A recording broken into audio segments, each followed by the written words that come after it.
Subcommittee on the Coast Guard and Maritime Transportation will come to order. I ask unanimous consent that the chairman be authorized to declare a recess at any time during today's hearing. Without objection, so ordered. I also ask unanimous consent that members not on the subcommittee be permitted to sit with the subcommittee at today's hearing and ask questions. Without objection, so ordered. As a reminder, if members wish to insert a document into the record, please also email it to documentsti@mail.house.gov. I now recognize myself for the purpose of an opening statement for 5 minutes. We meet today to review the President's fiscal year 2026 budget request for the Federal Maritime Commission, or FMC. The FMC is an independent agency responsible for the regulation of ocean-borne transportation in the foreign commerce of the United States. They also protect shippers and carriers from unfair practices of foreign-flagged carrier alliances. The President's fiscal year 2026 budget request includes $40 million to fund the salaries, operations, and capital needs of the FMC. Today, we welcome our witness, Commissioner Rebecca Dye, welcome Commissioner of the Federal Maritime Commission, to discuss the President's fiscal year 2026 budget request, as well as the state of the ocean shipping industry and their ongoing work implementing the Ocean Shipping Reform Act of 2022, also known as OSRAH, O-S-R-A-H. The FMC has worked diligently since the enactment of OSRA to implement its enhanced authorities, and I look forward to hearing from Commissioner Dye today on the status of FMC's efforts. Earlier this year, the FMC announced an investigation into vessel flagging laws, regulations, and practices of foreign countries. I fear these so-called flags of convenience create unfavorable shipping conditions in the foreign trade of the United States. Many vessels conducting international trade fly flags that differ from the nation where the ownership is based. The FMC is examining whether certain flag states may have standards that provide vessels with lower cost and oversights at the expense of reliability and safety. I look forward to hearing from Commissioner Dye on the progress of the investigation. In line with President Trump's executive order to restore American maritime dominance, we are working to bolster our domestic maritime capabilities, which are paramount to both the security and economic growth of our nation. I look forward to hearing from our witnesses on how the FMC plans to make United States maritime great again.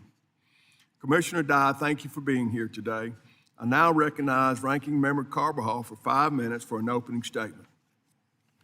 Thank you, Mr. Chairman. As usual, I'll defer to my time to Ranking Member Larson. Thank you, Mr. Chair, and thank you, Ranking Member, for scheduling this hearing on the fiscal year budget for the Federal Maritime Commission. While a small agency, the FMC has a big role. It protects shippers and consumers by monitoring and taking action against unfair and uncompetitive foreign shipping practices. Ocean shipping is dominated by foreign shipping companies with U.S. flagged operations comprising less than 2% of imports and exports. The supply chain crisis associated with the pandemic and ongoing international conflicts demonstrate the need for robust oversight to ensure there is a fair playing field. Fluctuations in service and pricing are normal, but it is the role of the FMC to ensure these fluctuations are justified in a competitive market. The President's fiscal year 2026 budget request for the FMC is flat, and I look forward to hearing from our witness how the agency can ensure fair shipping with flat funding. The FMC has begun to use its new investigative and prosecutorial authorities provided under OSRA of 2022. I look forward to hearing an update on the implementation of these new authorities. And since the passage of the Reform Act, container prices have fallen and queues at ports have evaporated. The FMC has also improved its reporting process, leading to an increase in charge complaints from American businesses, one of which resulted in a $2 million settlement over findings that the shipping company knowingly and willfully violated the Shipping Act. This means lower costs for consumers thanks to the quick action and passage of this bill by Congress and signature by President Biden. These are positive trends, but I'm concerned this will be short-lived if the administration neglects the FMC. The FMC has lost nearly 20% of its workforce, due to the deferred resignation program and the ongoing hiring freeze. This means fewer investigators finding unfair shipping practices and fewer attorneys prosecuting cases. The FMC is also operating without 2 commissioners, and currently there is no chair. As a bipartisan, independent agency, the FMC's critical functions cannot be understated. I look forward to hearing from Commissioner Dye about ways to ensure a fair and competitive maritime supply chain and to build upon the successes we've seen so far. With that, I yield back. Gentleman yields back. I would once again like to welcome our witness and thank her for being here today. Briefly, I'd like to take a moment to explain our lighting system to our witness. There are 3 lights in front of you. Green means go, yellow means you're running out of time, red means put on brakes. I ask unanimous consent that the witness' full statements be... Oh, okay. Mr. Carball, did you want to... Sure. Our chair now recognizes Mr. Carball. Thank you, Chair Ezell, and for scheduling today's hearing on the future of the United States Maritime Part 1 review of the fiscal year 2026 Federal Maritime Commission budget request. I look forward to hearing from Commissioner Dye of the Federal Maritime Commission, or FMC as we know it, on the President's budget request and their agency's priorities for the upcoming year. In 2022, we worked hard to pass the Ocean Shipping Reform Act out of this subcommittee, which subsequently became law. I'm particularly eager to hear about its implementation and how its new authorities have helped maintain a resilient and efficient supply chain. As a federal agency tasked with ensuring fairness for American shippers, carriers, and consumers, the FMC plays a crucial role in safeguarding transparency and enforcing equitable maritime commerce. According to the UN, over 80% of the world trade volume is carried over the ocean. In 2024, over 11% of the total U.S. GDP came from ocean shipping, which translates into over $4 trillion. In a global economy, the FMC is often our only referee for a fair shipping market. We know from recent history that weaknesses in our supply chain were exposed as landside port congestion and unfair shipping practices by foreign ocean carriers led to backlogs and price increases. This contributed to higher prices for Americans on almost everything they buy. The reforms in our bill strengthen the FMC's authority to investigate unfair fees and help facilitate the efficient movement of cargo through U.S. ports. I am proud to say that since the passage of the OSRA, vessel congestion at ports has decreased, and in 3 years since the enactment in 2022, and more than $5.8 million in fees have been waived or refunded in undue charges by carriers. In May of this year, the FMC launched an investigation into flagging practices of foreign governments, otherwise known as flags of convenience. These practices severely undermine flag states that employ rigorous standards, ensure fair pay, and provide basic human rights. I hope that the FMC will leverage every authority they have to address this systematic global problem. Further, the FMC is currently undertaking a rulemaking aimed at ensuring that exporters are given fair access to cargo space. It is important that the FMC is sufficiently funded so that it can properly carry out these reforms, which will greatly benefit American businesses and the American consumer.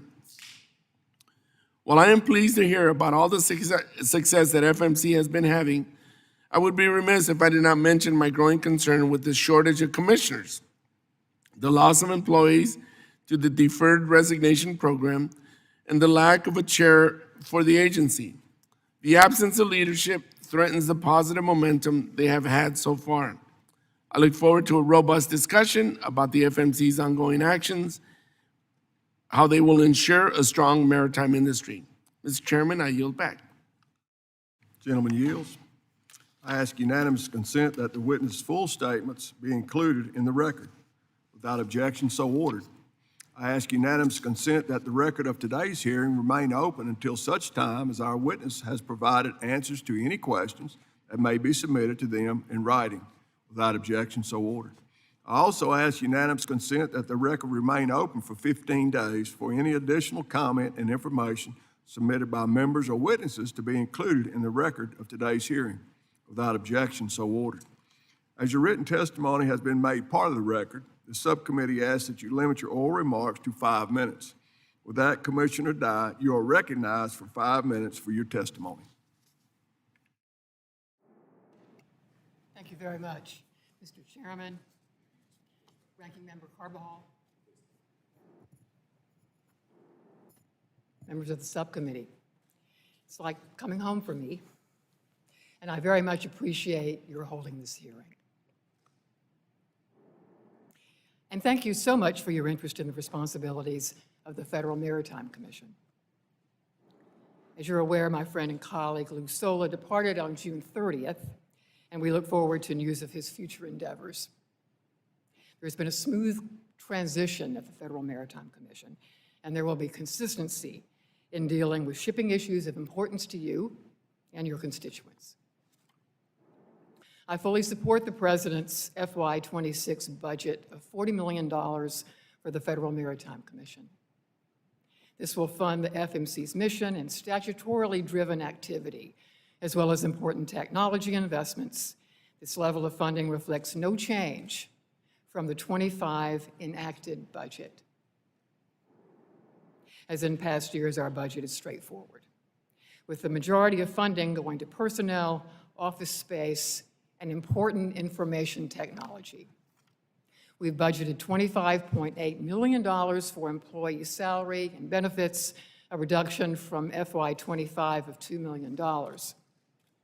The Commission had 13 employees depart under the Deferred Resignation Program, the Voluntary Retirement Program. They'll be paid from the FMC budget until the end of '25. We're working with OPM for 6 exemptions to hire critical attorneys and economists in our flagship competition and enforcement programs, in line with the administration's 4-to-1 hiring ratio. Finally, that leaves rent and security services of $4.2 million, a slight increase of $150,000 from FY25. Also, $6 million has been budgeted for badly needed core IT operations and modernization. The remainder consists of all other budget requirements to support essential operational needs. This $40 million allows us to effectively carry out our mission, identifying and assertively investigating conduct that unlawfully disadvantages U.S. interests, essential to protect marketplace integrity. OSRA 22 has better prepared the FMC to meet the demands for its services and to respond to developments in the marketplace. Commission issued 2 OSRA 22 mandated final rules in 2024, detention and demurrage billing practices, and unreasonable refusal to deal with respect to vessel space. The 2 rulemakings remain to be completed are shipping exchange registry and certain outstanding elements of unfair or unjustly discriminatory methods. Although the 2 final rules are operational today, we're still involved in litigation over the final outcome. Section 10 of the Ocean Shipping Reform Act of 22 established a new way for shippers to submit complaints to the Commission. These are regarding charges assessed by common carriers and to receive a refund or waiver for non-compliant charges. Most charge complaints were voluntarily resolved during the investigations phase, we're pleased to say. Next year, the FMC will propose a rulemaking for fast resolution of disputed charges, in which the ocean carrier is ordered to demonstrate the lawfulness of a charge. The Commission is guided by the purposes of one of the sections of the Shipping Act, including encourage an economically sound and efficient liner fleet of vessels of the United States, capable of meeting national security needs. I applaud President Trump for emphasizing the importance of both the U.S. military, U.S. Coast Guard, U.S. and commercial maritime sectors. We appreciate the Congress and the Commission's support and the Congress's support to fund the FMC at $40 million for FY26. Thank you. I'll be glad to answer your questions. Thank you for your testimony. We'll now turn to questions from the panel. I will recognize myself for 5 minutes for questions. The global ocean shipping market is increasingly dominated by foreign state bad actors, bad carriers, particularly from China, which raises concerns about unfair competition and potential harm to U.S. mariners, shippers, and long-term supply chains operations. Does the Commission have enough resources to protect U.S. mariners and shippers from unfair practices by foreign state-sponsored carriers like those backed by the Chinese government? Thank you, Mr. Chairman. We do. One of the advantages of a small agency, I have found, is that we are able to pivot much more quickly than giant organizations. And we have reorganized our competition office to combine our economists with our attorneys working on competition.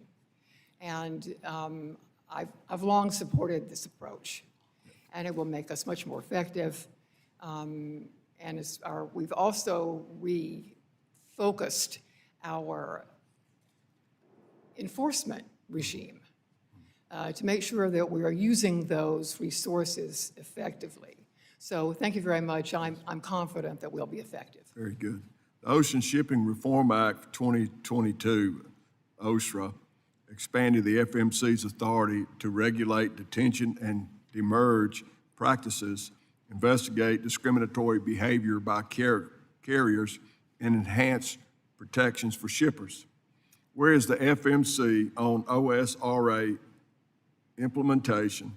When do you expect full implementation of OSRA? How have shippers benefited since the OSRA's passage? As I reported, we have completed the two of the most important regulations, and we're awaiting to see the final court action on those. But today, ocean carriers are complying with those regulations. Very good. And we get good reports about the operation of those. We still are working on the exchange registry and the small remainder of the discriminatory regulation that we'll complete. We're also going to complete the new charge complaint regulation to make sure the public understands the approach. And we're in good shape in compliance with all the reports in OSRA as well. Very good. The FMC recently launched an investigation into whether foreign vessels' flagging laws, regulations, and practices create unfavorable conditions for U.S. trade. What prompted this investigation? What practices are you concerned about that could undermine fair maritime trade? Thank you. These authorities that I outlined in my statement for the record are advantageous to U.S. flagships. And we believe that it could provide a good grounding for U.S. vessel registry to know that if there are problems, the United States will go to bat for you. And this is one of them. Flags of convenience are really open registries. Panama, Marshall Islands, Liberia, and they accept registrations from owners of vessels who are outside their residence. The United States is a closed registry, and many other major ones are closed registries. There has been a concern that the open registries, the flags of convenience, are not as effective in enforcing regulations. And then in some ways, their enforcement has been pushed off onto port states like the United States. these fact findings, these investigations are very flexible. They can be stood up quickly. They do not have on their own authority to require violations or anything like that. But we'll get to the bottom of this, and then, of course, we'll inform the Coast Guard.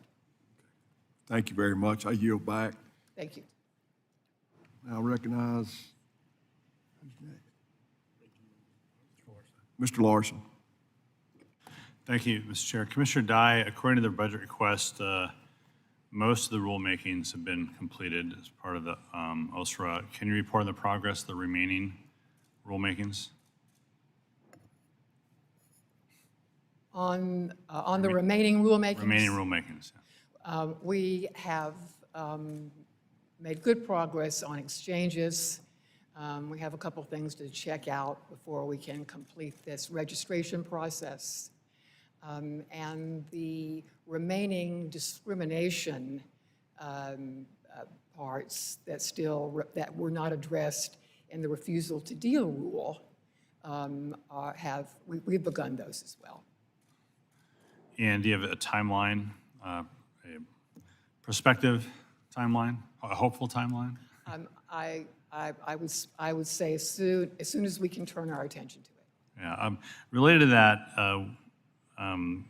we know the FMC's lost employees, and by our count, it's about 20%. And whether it's 20% or 19% or 21%, it's a lot. Doesn't make much difference. Has that? Could you outline the impacts the loss of those folks and not then replacing folks has had on the work of the FMC? Well, as I reported, we are working with OPM on an exception for six employees,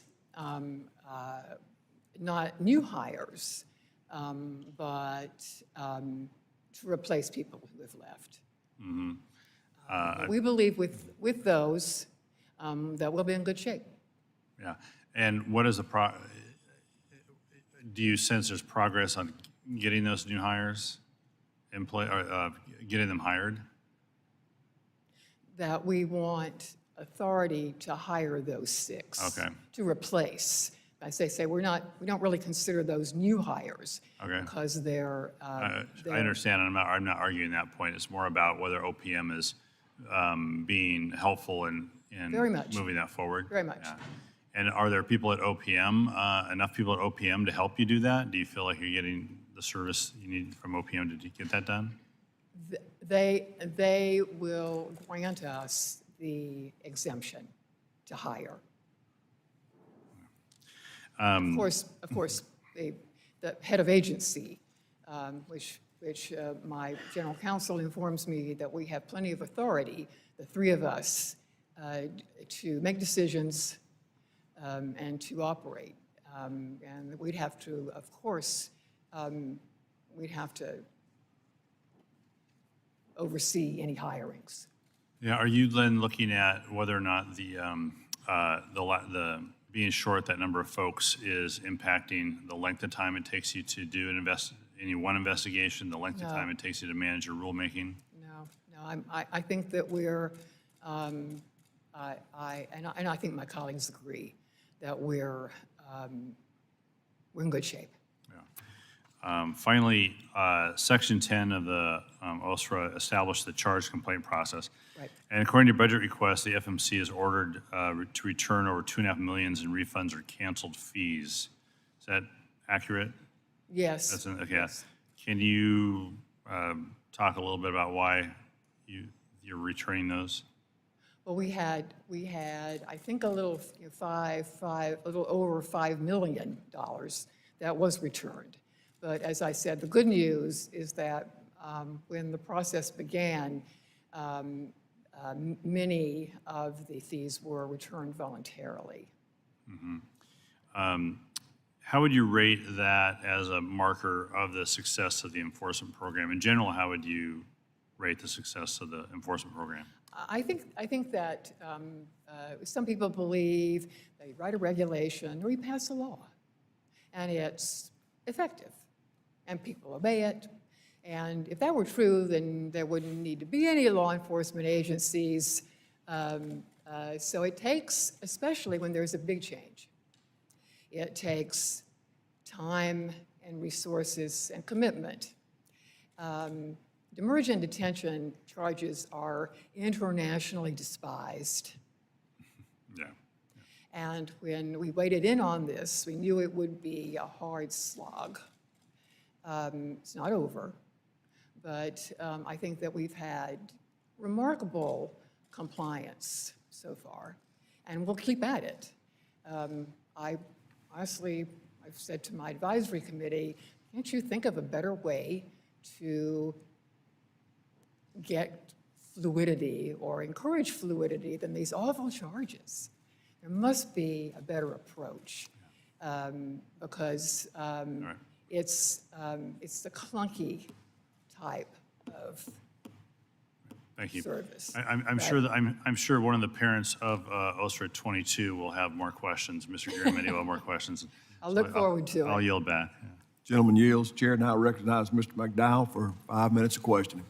Thank you, Mr. Chairman, and thank you, Commissioner Dye, for being here. It's good to have another North Carolinian in the room today. But Commissioner, you stated that the FMC's budget request for FY 2026 is $40 million, which is level funding from fiscal year 25. Yes. And so within that budget, can you explain why you've set aside more funding for rent and security services and why your resources needs are different from last year? Well, the biggest change in this budget is that we are dedicating more resources to IT. We were in the position that we literally could not buy parts for our system because they weren't made anymore. And so we're pleased that we were able to devote more to those systems that will also benefit our shipping public. Sure. But you mean the $150,000? Well, security costs have gone up, and I think they went up. Sure. The prices increased. How does your commitment to carrying out the commission's core objectives play into your budgeting process? I support the $40 million. As I said, this is level funding. We didn't get cut, which I think speaks well for our mission and our approach. I'm convinced that with our reorganizations and refocusing that we've done, that we will be fine. Thank you. Can you explain further how the Ocean Shipping Reform Act changed the FMC's operations? Well, we had a couple of rulemakings to accomplish. Some of the reports we have learned some very valuable information, and I support the bill, and I think that the Reform Act has helped us, especially with the charged complaints, have helped the shipping public deal with a lot of the charged Gentlelady will complaints. will you suspend? Could you speak into the microphone just a little more, please? I'm hard of hearing, and I can't hear you. No, I understand the There you go. acoustics are great. Thank you. Well, there you are. Is that better? Well, good. I hear myself better, too. Thank you.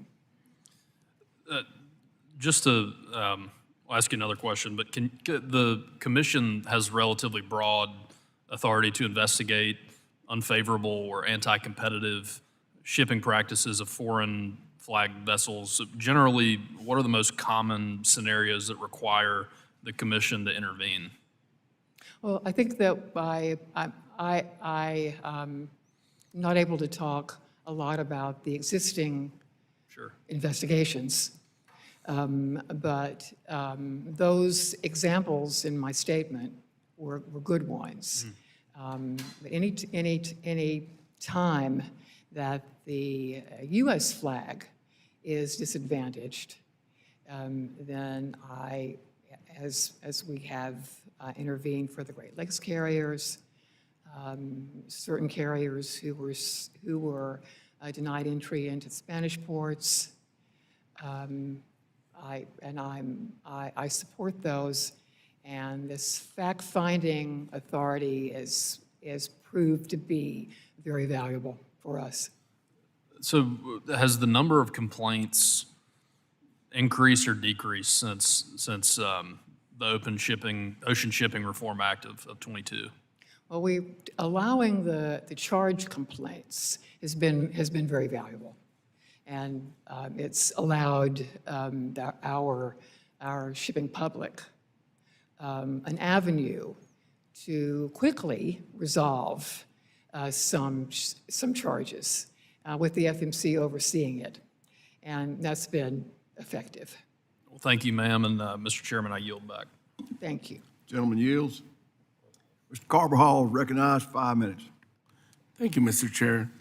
Commissioner Dye, I'm a strong supporter of the FMC and want to focus all my questions today on the recently announced flag of convenience investigation. Why did the FMC decide to initiate the investigation? In other words, what is the potential risk to Americans? And this is which one? The investigation that you recently opened, the flag of convenience.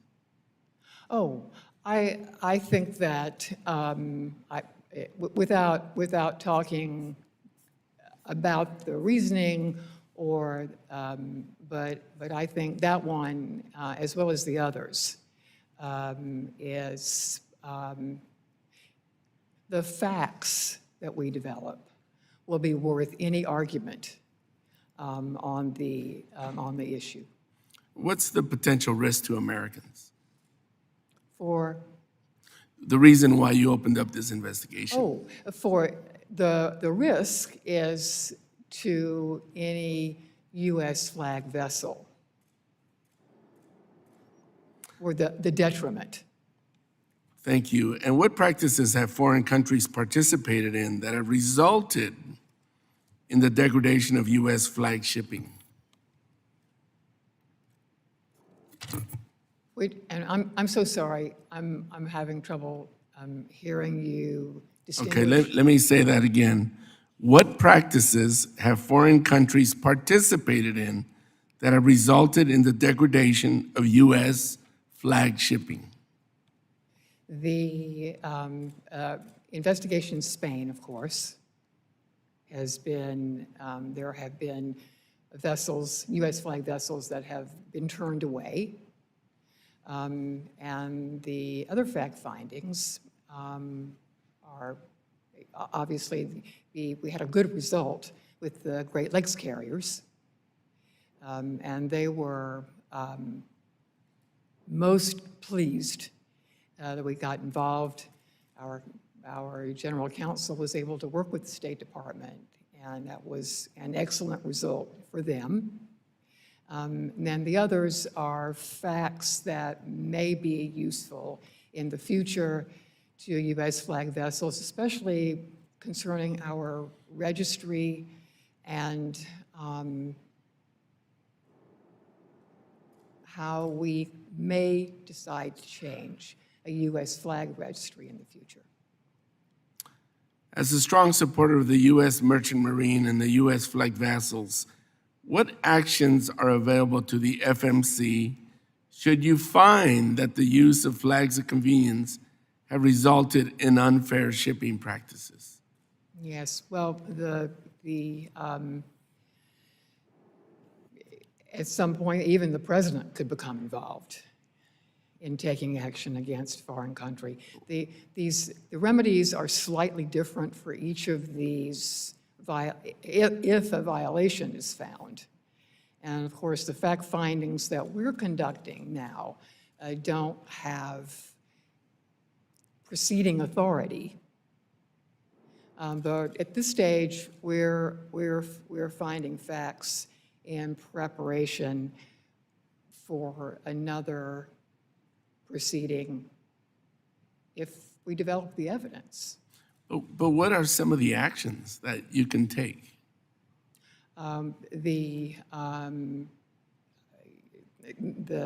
Their ships could be prohibited from our ports. There are some monetary penalties, but they're slightly different for each one. Commissioner Dye, I must say I'm disappointed with the administration's budget request. If Congress were to increase the FMC's budget and you were able to rehire the 26 people that have been lost, what would that mean for the effectiveness of the agency? What kind of work would they be doing? We have reorganized in a way that I shouldn't say reorganized. They tell me not to say that. We have refocused in a way that we are in good shape today. Well, I guess that feeds into the whole argument. Excuse me? If this is the case, maybe we should have done this reorganization in the past. Well, the past really doesn't exist. We're looking today and forward. Thank you very much, Mr. Chair. I yield back. Thank you. Mr. Petronis recognized for 5 minutes. Question. Thank you, Mr. Chairman. Good afternoon. Hello? Commissioner, I'm sitting there, I'm reading your resume, and you've seen a lot of activities over your time at the commission. Thank you for your service to our nation. Thank you very much. I guess where I kind of get some anxiety is thinking about how dynamic the situation is. Kind of a tough place to be, as much as I would like to see as much stateside manufacturing, we're definitely, there's going to be those dependencies we have on goods coming in. And I can't imagine the dynamics of what happened, at least with y'all's concerns during COVID, supply chain disruptions. And as you looked at where we're trying to at least onboard predictability. And then I'm looking, as I'm thinking about things like the games that might be played by those other countries and their importance of getting into the U.S. market. Do you see, have you seen, or if you wouldn't mind elaborating, I'd love to understand, even if you want to, I'll learn by stories. If you've got an instance of what you had seen between the United States and China where they have done unfair practices, maybe leverage, or maybe even saw anything during COVID, enlighten me. This is an opportunity for me to learn. Well, thank you. We have now, we've added a couple of the controlled carriers, owned or subsidized by foreign countries. 5 of the 6 are Chinese. We're a competition agency primarily. And so we're looking to make sure to continually look at their price structure, to make sure that if there are subsidies, then they aren't used to below price to the detriment of the other carriers that are not owned or controlled by foreign countries. And we'll be watching even more carefully in, I think, October, when the trade rep charges begin, that doesn't cause the control carriers to make some decisions or some pricing decisions that we think are a problem. So did you say that 5 of the 6 control carriers are subsidized by Yes. China? 5 of the 6 are controlled, Wow. owned or controlled. And I'm assuming, one, they probably want that type of influence in order to continue their goods getting out of market. But that also gets me super concerned of what type of dependence we've got when they've got that much control over the products that we depend upon. Well, there are plenty of carriers. Okay. we watch each of them. We don't have authority over actual mergers. We watch other combinations among the carriers. And unlike a merger, we watch them all the time. Continuous. As of other countries have an influence over ownership over carriers of this nature, who's number 2, who's number 3? Which other countries? Really, we have one other one that is Korean, Okay, and those are the only ones to date. It's been different in the past. sure. And so with no control over the mergers, are any of the carriers that China has influence over, were those acquired through acquisitions? OOCL was the Hong Kong company, was acquired. Sure. Well, again, thank you for your service. Appreciate your answers and your time being here today. Thank you very much. Mr. Chairman, I yield. Gentleman yields. Chair recognizes Mr. Shelton for 5 minutes. Thank you so much, Chair Ezell and Ranking Member Carbajal, and welcome. Commissioner Dye, we appreciate you being here. So the FMC's responsibility of protecting the U.S. shipping industry from foreign governments' unfair practices is particularly important to the Great Lakes region, where I hail from Michigan. A $36 billion a year industry that creates good-paying jobs and keeps our nation's supply chains moving. When visiting the ports of Muskegon and Grand Haven in my district, the constituents frequently stress the need for strong but navigable ballast water regulations. It has had a huge impact on our waterways. So Commissioner Dye, I understand that the FMC has investigated how Canada's ballast water regulations have impacted U.S. Lakers. FMC's actions have resulted in the Canadian government providing limited relief for American shippers. Can you talk us through specifically how you plan to stay on top of that issue, especially as we're continuing to see some pretty significant rollbacks on regulations around water protection across the board? Of course, and we'll be following the Canadian response to ensure that it's effective as we expect it to be. But no, this is not over if that approach is not effective. Yeah. But we've been very pleased. Okay. Well, appreciate continued engagement on, what you and your administration will continue to do going forward. We think this is a important issue to stay on top of, not just simply a one and done response. I have a couple questions, so I want to keep moving on. But while I don't always see eye to eye with the current administration, I am very pleased to see the president focused on bolstering our maritime industry. That is one area we do agree on. I'm willing to collaborate with the FMC to actualize this goal. Again, the industry very important to the Great Lakes. This starts with appropriately reviewing and responding to complaints through the FMC's formal process.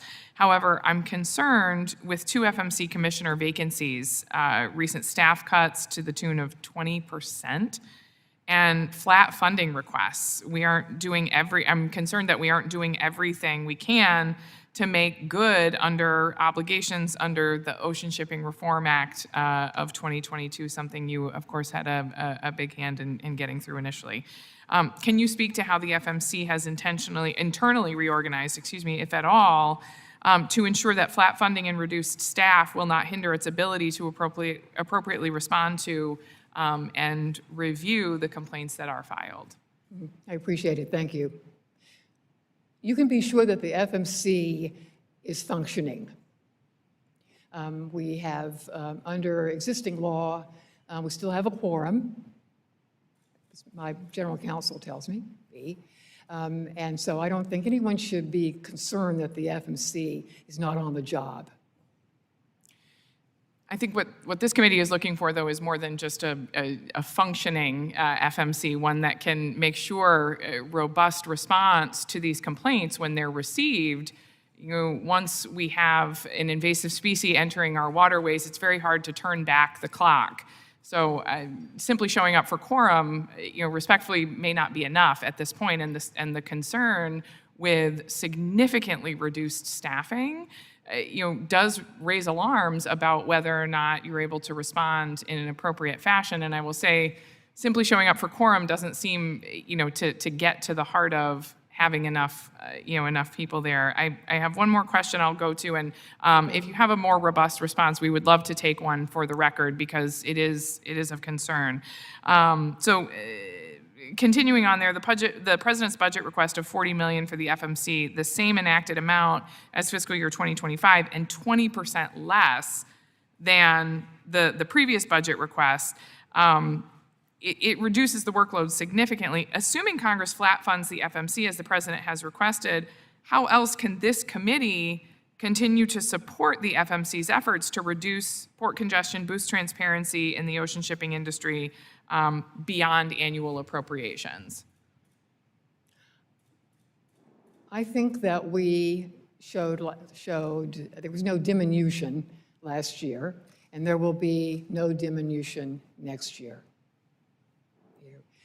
We will continue to enforce the law and use our authorities to the fullest, but no more. And I'm confident that you will be satisfied. Well, thank you. We would love to have you back perhaps towards the end of the year or next year to continue to check in on that progress. I see that my time has expired, but we'll yield back. Thank you. Gentlelady yields. Chair recognizes Mr. Van Drew for 5 minutes. Thank you, Mr. Chairman.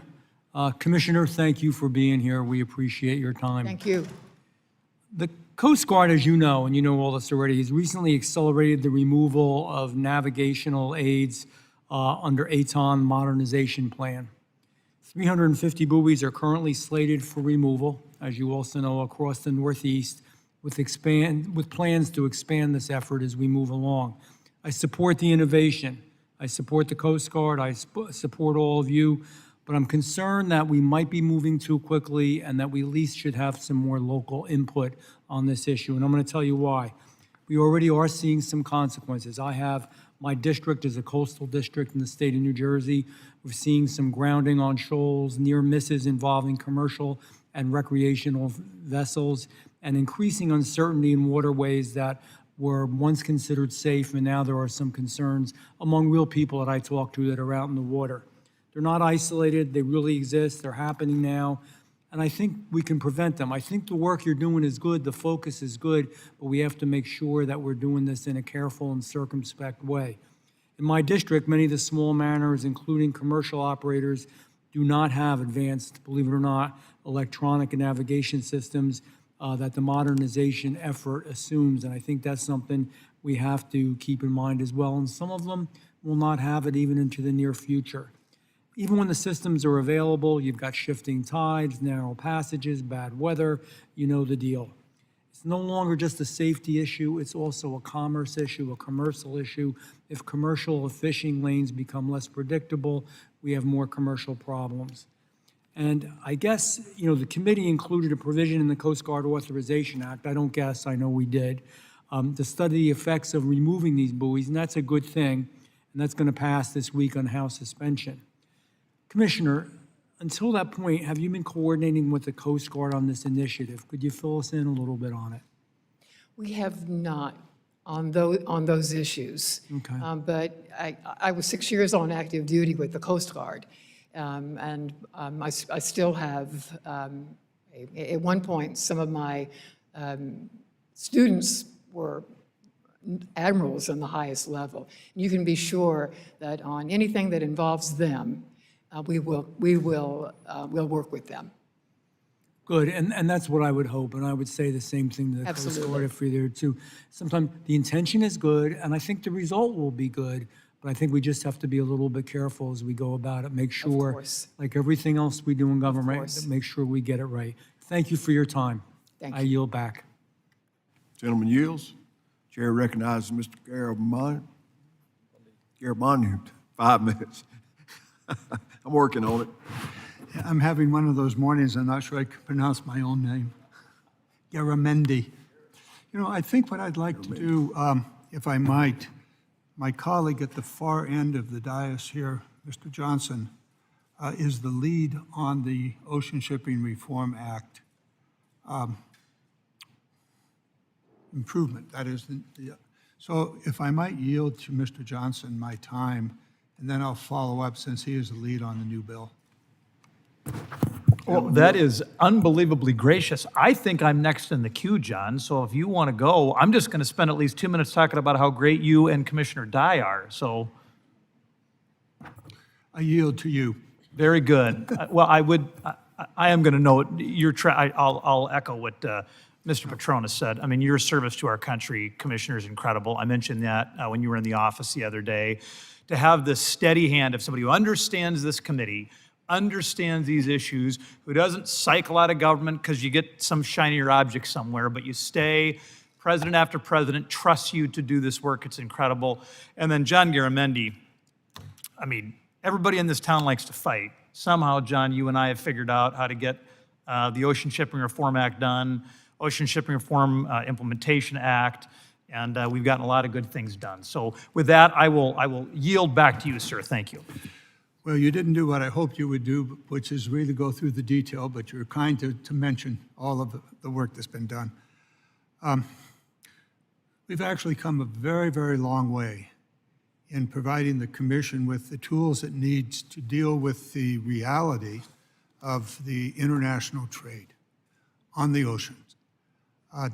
And the new piece of legislation, the Reauthorization Act, which Mr. Johnson is the lead on it this year, is going to further provide the necessary tools and strengthen the existing tools that the FMC needs to deal with a very rapidly changing environment. Yes. When we started, the 2022 bill really came about in part because of the pandemic and all of the changes that occurred there. The situation, that is the ocean shipping situation, remains very, very volatile. So the new legislation will provide additional tools. I want to commend the Commission for taking up the 2022 bill and using it to deal with practices that are simply not fair. It took a while to do it. We've had discussions about this in previous hearings. I remember one in California not so long ago, that you were in the process of trying to understand the new law and then implement it in the regulatory processes using the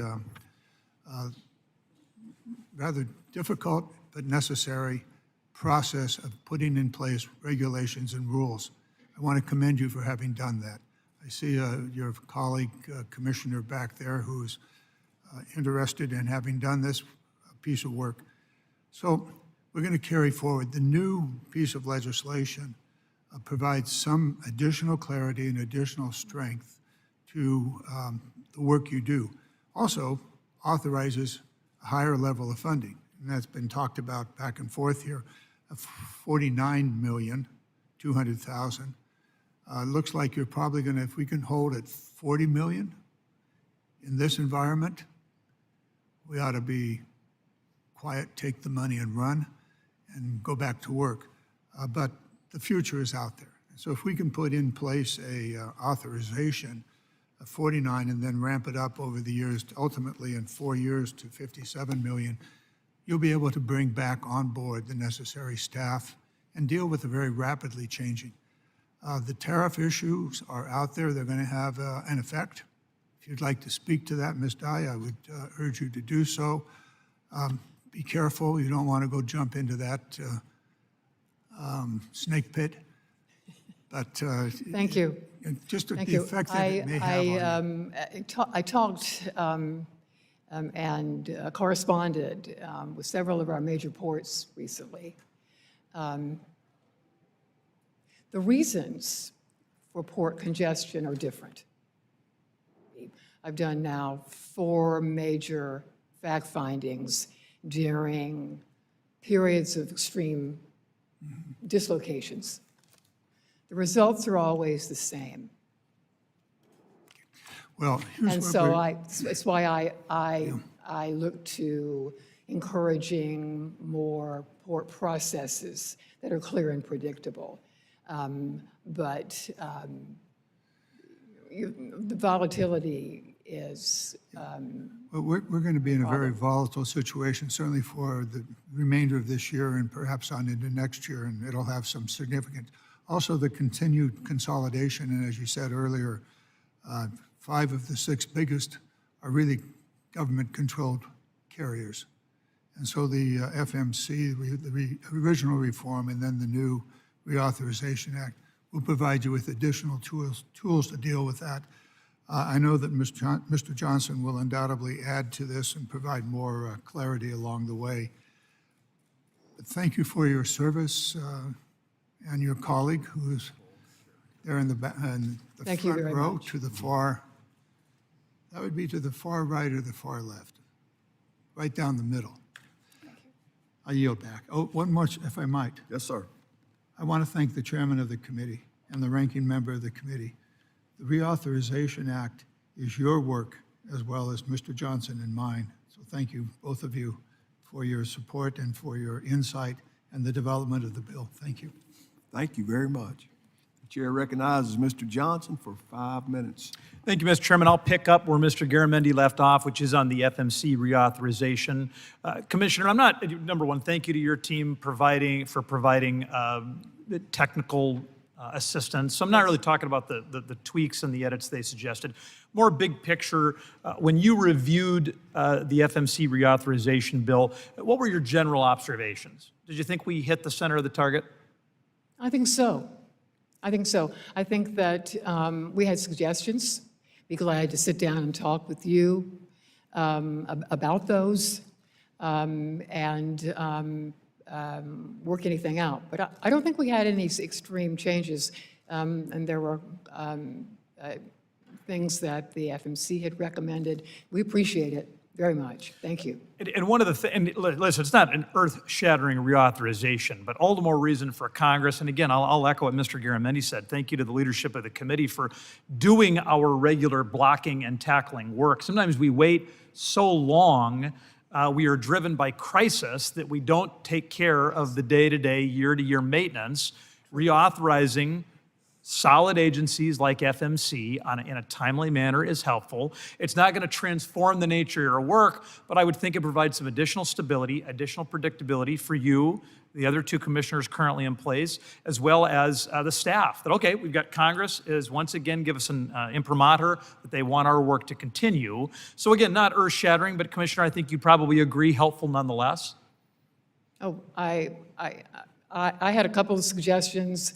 The staff had seen some other things, but I think in short order, we can discuss those. I don't see any major problems. I appreciate it. Thank you. So moving back to OSRA, you had mentioned in your testimony that, of course, that brought the number of complaints up. Your experience with that is causing the commission to enter into a rule promulgation on a more permanent process.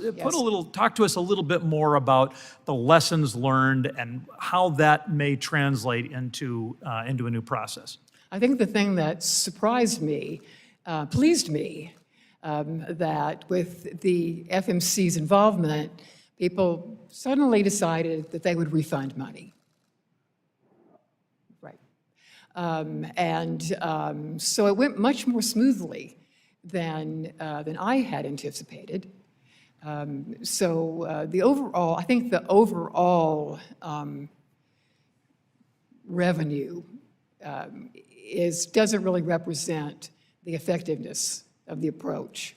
Well, and I'm reminded, Commissioner, when then Chairman Maffei was in my office, before OSRA had passed, he had observed that just the specter of the bill, specter is maybe a more ominous definition than I intend, But clearly it was bipartisan. Clearly Mr. Garamendi and I were engaged in a real lawmaking exercise that we wanted to get done. The writing was on the wall. We were going to get this done. Chair Maffei had mentioned that behavior was already changing in the marketplace. Yes. In anticipation of that. And I think it's one good reminder that when y'all, of course, y'all are the day-to-day cops on the beat, and yet Congress, when we're doing good oversight, when we are engaged in making sure that y'all have the tools needed to do your job, we do get a healthier, fairer, and more robust marketplace. What am I getting wrong? No, I think that you're right. As we just discussed, enforcement's never over, right? And we don't expect it to be. There are always different approaches to color outside the lines. I'm very pleased with the way things are going. We have, I think I had recommended, in fact, finding 29, that all these companies have compliance officers, people that we can call up immediately. And that's working out well. And I think that that's shown some pay dirt too. So I would close by saying this, Mr. Chairman. This might be the least sexy hearing going on Capitol Hill today. No disrespect to Commissioner Dye. I hope so. But it is just responsible management of government. And one of the reasons that I fought to get on this committee is because I knew it would be populated by people like Mr. Larson and Mr. Graves, who'd worked together to get there, even though they're different parties, and Mr. Ezell and Mr. Carbajal, and Mr. Maffei and Ms. Dye, and Mr. Garamendi and Mr. Johnson, people who do not take the same perverse joy in fighting. Instead, they just want an America that works. Thank you for being a part of that solution, Mr. Chairman. I would yield.